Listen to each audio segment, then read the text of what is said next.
notre cher président roi Emmanuel Macron, toute sa clique de ministres macronistes et le ministre de l'économie en tête chie sur tous les députés et crache ouvertement dans la bouche des sénateurs. Ils sont en roue libre, ils n'en ont plus rien à foutre. C'est pas moi qui le dis, c'est Jean-François Husson du groupe LR, rapporteur général du budget au Sénat. Un des principes fondamentaux de notre République a été bafoué, celui selon lequel, lorsque le peuple décide, notamment à travers ses représentants, c'est-à-dire à travers le Parlement, selon lequel le gouvernement exécute ses décisions. L'exemple est frappant. Le Parlement a voté en février dernier, dans la loi de finances pour 2025, un dispositif de lutte contre la fraude aux arbitrages de dividendes, dite fraude cum-cum. Ce dispositif avait été introduit et adopté au Sénat à l'unanimité. Il poursuit un objectif clair de justice fiscale.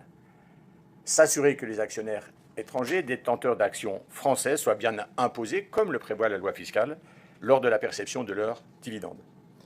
Il lutte contre des montages frauduleux d'évitement de l'impôt mis en œuvre par certaines banques, qui perçoivent d'ailleurs au passage une rétribution. Or, que s'est-il passé après cette loi adoptée? Le gouvernement a prévu des textes d'application de la loi qui ouvrent une brèche dans laquelle les banques peuvent s'engouffrer pour continuer à frauder l'impôt. Nous avons clairement fait connaître au ministre de l'Économie et des Finances notre opposition à leur parution. Malgré cela, le soir même de l'envoi de ce second courrier, ce texte d'application qui contrevient au vote du Parlement était publié. J'ai donc décidé d'aller aujourd'hui chercher l'information à la source. Et je dois vous dire que le résultat de mon contrôle est absolument effarant.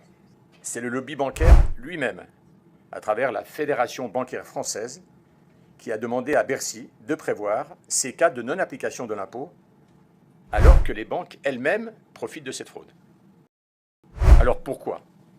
Qui, finalement, protège la délinquance en col blanc? Les délinquants poursuivis en tant que tels par le parquet national financier, qui a lancé des perquisitions contre plusieurs grandes banques françaises. Je peux citer Société Générale, BNP Paribas, Natixis, HSBC. Le Crédit Agricole a lui-même reconnu, après en avoir nié l'existence, sa participation à ces schémas d'évasion fiscale.